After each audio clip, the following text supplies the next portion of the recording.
నమస్కారం. ఆంధ్రప్రదేశ్ రాష్ట్రంలోని పుణ్యక్షేత్రాల్లో ఐనవిల్లి క్షేత్రం ఒకటి. వినాయకుడి క్షేత్రాల్లో అతి పురాతనమైన క్షేత్రంగా విరాజిల్లుతున్న ఈ క్షేత్ర విశేషాలను మన ఆర్ఎంకే టీవీ ద్వారా తెలుసుకున్నాం. వక్రతుండ మహాకాయ కోటి సూర్య సమప్రభ నిర్విఘ్నం కురుమేదేవ సర్వకార్యేషు సర్వదా అని భక్తి కోటి సూర్యులతో సమానంగా విఘ్నేశ్వరుడిని ఆరాధిస్తారు. విఘ్నాలను తొలగించి సకాలంలో పనులు పూర్తయ్యేలా అనుగ్రహించమని భక్తులు ప్రార్థిస్తారు.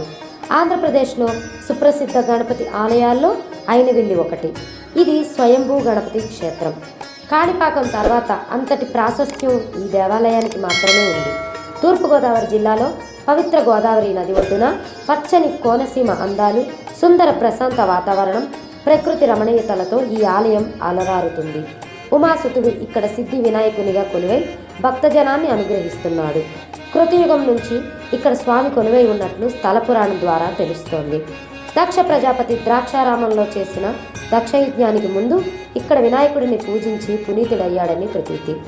వ్యాస మహర్షి దక్షిణయాత్ర ప్రారంభించడానికి ముందు ఇక్కడ గణపతి విగ్రహాన్ని ప్రతిష్ఠించగా దేవతలు ఈ ఆలయాన్ని నిర్మించారట. అనంతర కాలంలో తూర్పు చాళుక్యుల నుంచి నేటి పెద్దాపురం సంస్థానాధీశుల వరకు ఎందరో ఆలయ పునరుద్ధరణ అభివృద్ధిలో భాగస్వాములయ్యారు. సాధారణంగా దేవాలయాల్లోని మూల విరాట్ తూర్పు ముఖంగా దర్శనమిస్తారు. దీనికి భిన్నంగా ఇక్కడ సిద్ధి వినాయకుడు దక్షిణాభిముఖుడై భక్తకోటికి అభయమిస్తున్నాడు. ఇక్కడ సిద్ధి వినాయకుని మూల విరాట్ అత్యంత ప్రాచీనమైంది. రోజు స్వామికి వివిధ పూజలు, అర్చనలు, అభిషేకాలు జరుగుతాయి.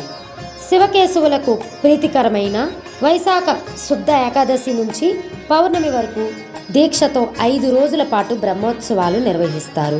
పూర్ణిమ నాడు కళ్యాణం, గ్రామోత్సవంతో ఉత్సవాలు ముగుస్తాయి. భాద్రపద శుద్ధ చవితి నుంచి 9 రోజుల పాటు వినాయక నవరాత్రి ఉత్సవాలు జరుగుతాయి.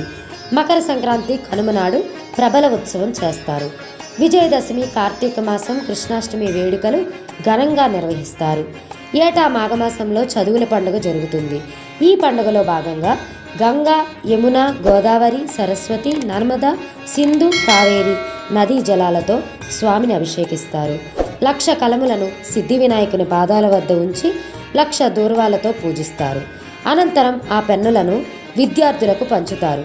వీటితో పరీక్షలు రాస్తే మంచి ఉత్తీర్ణతతో పాటు చదువులో రాణిస్తారని భక్తుల నమ్మకం. ఐనవిల్లి క్షేత్రంలో గణపతితో పాటు అన్నపూర్ణ సమేత విశ్వేశ్వర ఆలయం, శ్రీదేవి భూదేవి సమేత కేశవస్వామి ఆలయం, కాలభైరవ ఆలయాలు ఉన్నాయి. చూశారు కదా, ఇలాంటి మరొక పుణ్యక్షేత్ర విశేషంతో మళ్ళీ కలుసుకుందాం.